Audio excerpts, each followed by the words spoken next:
opened and they recognized him, and he disappeared from their sight. They asked each other, "Were not our hearts burning within us while he talked with us on the road and opened the scriptures to us?" They got up and returned at once to Jerusalem. There they found the 11 and those with them assembled together, and saying, "It is true, the Lord has risen and has appeared to Simon." Then the two told what had happened on the way, and how Jesus was recognized by them when he broke the bread.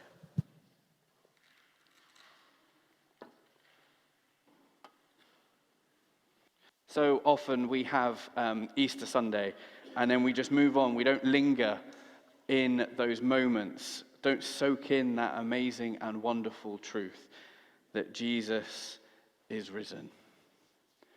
But in this passage, this is the central point, and we'll see it on the screen, kind of showing that we have this layout, this structure to this passage, where you get these kind of parallels going along from the beginning and the end, meeting in the middle, and that central point. You have the journey from Jerusalem, the appearance, the interaction, the summary of the things, the empty tomb, the vision. Then Jesus is alive, and it's declared. And then you have the empty tomb, you have the interpretation of the things, the interaction, the opened eyes, and the journey to Jerusalem. You see these parallels happening, and that central point of the passage. Jesus is alive.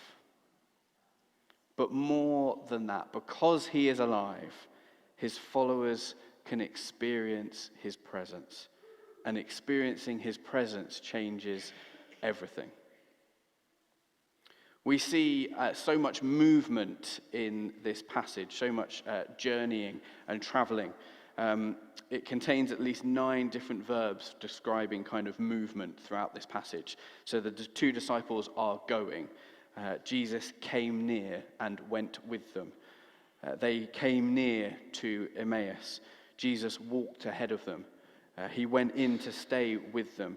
He vanished from their sight, and they got up and they returned to Jerusalem. So much movement in this passage. And on the first Easter day, we have these 2 disciples of Jesus. We're told that one of them is Cleopas. The other we don't know, but it's speculated that it's actually Cleopas's wife. And they are talking to each other, or maybe actually they're arguing. The word used for discussion is better translated as dispute. And when Jesus comes up and asks them, the rough translation is, "What are these words that you are throwing against each other?" So we may have a married couple on a long journey having a bit of an argument. I'm sure none of us in the room can relate to this in any way, shape, or form. Whether it's with a spouse, whether it's with a long journey in the car, as a family, whatever it is, we couldn't possibly relate to having a heated discussion on these kind of journeys. And they're on a journey towards the town of Emmaus. Emmaus has never been kind of accurately identified where it is, where it's located, but we're told it's at least 7 miles. The term used is 60 stadia. So it's at least 7 miles, but it could have been longer. And they're downcast. They're unable to make sense about everything that has been happening. Jesus' humiliating death on the cross. And a huge theme in Luke's gospel is the journey towards Jerusalem. Jesus' journey throughout Luke towards Jerusalem. And now Jesus has arrived there in Jerusalem, and his death has taken place. And we have these followers, interestingly, heading away from Jerusalem.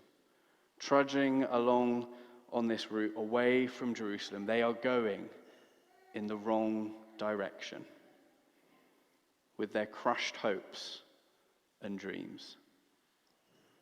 They just cannot get their heads around the upside-down kingdom of God. It's so outside of their thinking, so outside what they can conceive, what they think is possible. They just cannot get away from this thinking in the world that success will mean this hierarchical power structure of the Roman world. They're yet to experience the realization of what the upside-down kingdom of God looks like. And then we see in this passage a bit of those three aspects of our vision: encountering more of God's presence, growing deeper together in faith, and sharing wider the light of Jesus. Firstly, they encounter God's presence. Being with Jesus is the thing that brings about all the change in this passage. As they're trying to work everything out, Jesus comes and walks with them. They don't recognize him, but they invite him to stay with them. There's something in there that they know they need to stay in this presence of this person. The word used is meno, and it means to abide. It's the same root word used in John 15 when Jesus tells his followers to abide in him. They ask Jesus to come and abide with them. And encountering more of God's presence brings about transformation, because suddenly their eyes are opened and they recognize him. Perhaps through the breaking of bread. Maybe Jesus blessed it and broke it in a characteristic way. Maybe it was his authority as he took the role of host when actually he was the guest. Maybe as he lifted his hands to bless and break the bread, the nail marks were suddenly visible to them.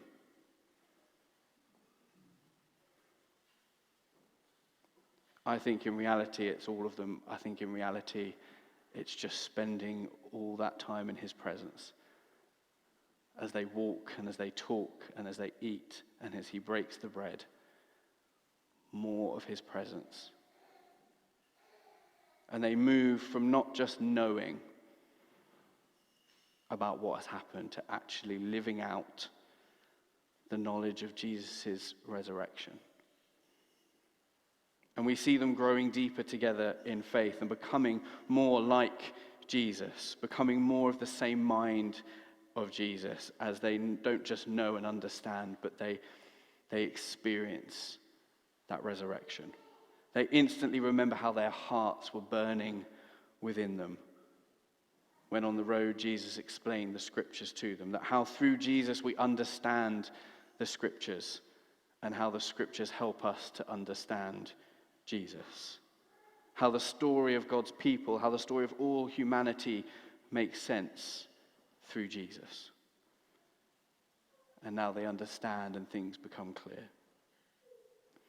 And then we see them sharing wider the light of Jesus, doing what Jesus did for them, forgetting the time of day and the long walk.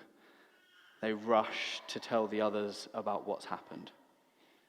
They've realized that what they thought they knew about the world, the events of the last few days, is all wrong. The things they placed their hope in, the way they viewed their world and their part in it, and God's plans for them were wrong. They needed to have their eyes open to see Jesus with them, to see that Jesus is alive. He is the central point of all human history. He is the one to put their faith and their trust and their hope in. And this overflowing joy cannot be contained. Not the late hour, not the long distance. The impulse to share the good news doesn't need planning or training. It simply flows out of them from the excitement of their experience and their discovery.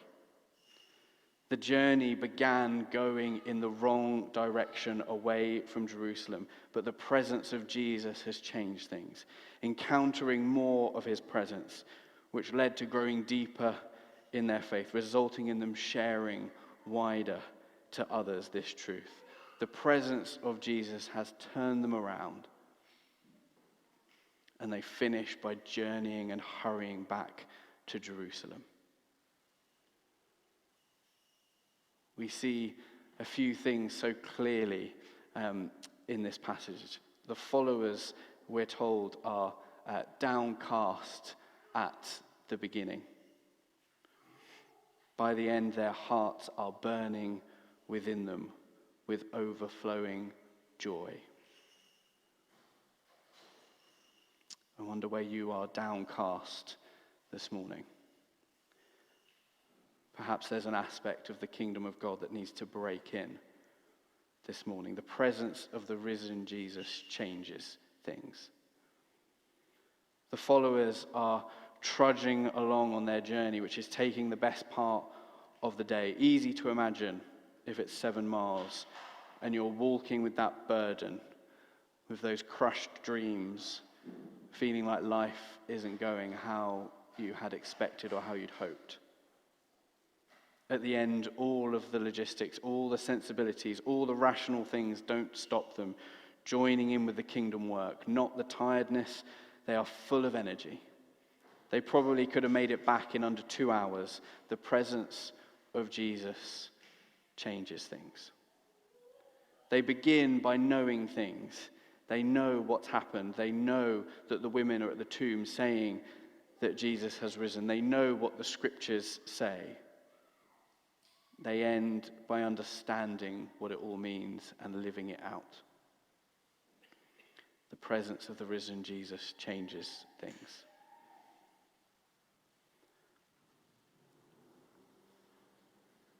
So this morning,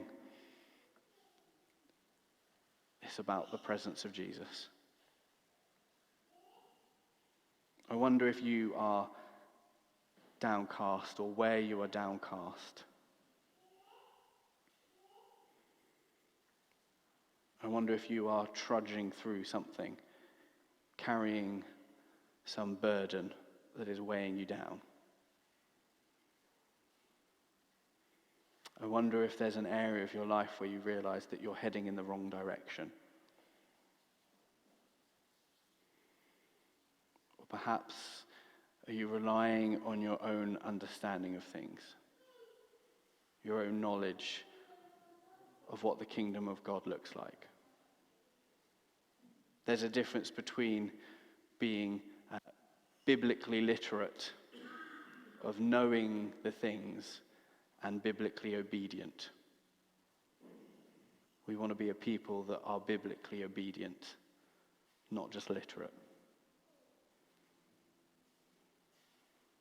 Perhaps we're being weighed down on the journey by just so much other stuff.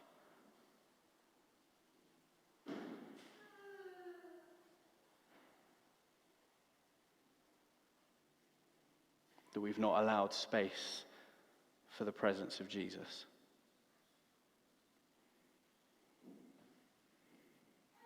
As we look to encounter more of God's presence, to grow deeper together in faith, to share wider the light of Jesus, it all starts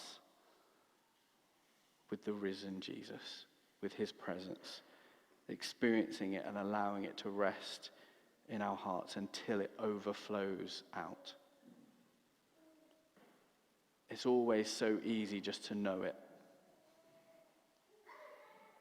but to really experience it. And perhaps it's been something that you've been feeling like there's been something that's needing to break through. Maybe it's something that you're downcast about, something that you're trudging through, something that you're heading in the wrong way, but it doesn't seem like God is responding.